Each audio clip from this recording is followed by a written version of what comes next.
আওয়ামী লীগ কত সন্ত্রাসী তৈরি করেছে তা যদি আমরা একে একে বলতে থাকি, শুধুমাত্র লক্ষ্মীপুর জেলার আওয়ামী লীগ, ছাত্রলীগ, যুবলীগের সন্ত্রাসীদের কাহিনী যদি লিখতে হয় শত শত খণ্ড তৈরি হবে।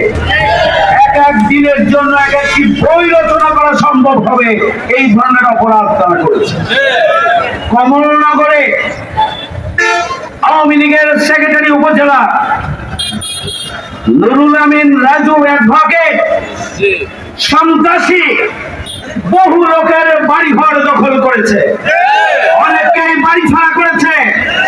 আমাদের ঢাকা মহানগরীর নেতা আব্দুল সত্তার সুমনের বাড়িটি দখল করার জন্য পায়তারা করেছে, মায়ের উপর আক্রমণ করেছে, বাবার উপর আক্রমণ করেছে, জমি দখলের জন্য মিথ্যা মামলা দিয়ে মাসের পর মাস বাড়ি ছাড়া করেছে।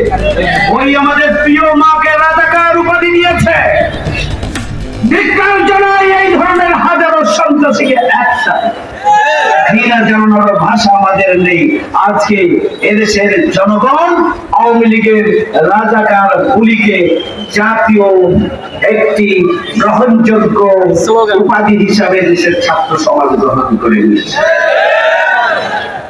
আওয়ামী লীগ রাজাকার রাজাকার বলে জিকির পেয়েছে। এদেশের ছাত্র জনতাকে যখন রাজাকার বলেছে তখন আওয়ামী লীগ এদেশের ছাত্র সমাজের সেন্টিমেন্ট উপলব্ধি করতে পারেন নাই।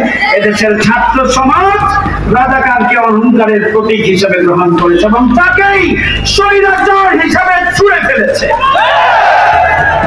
সংগ্রামী ভাইয়েরা আমার, আজান হয়ে গিয়েছে। আমরা ঢাকা মহানগরী দক্ষিণ থেকে এসেছি। আমরা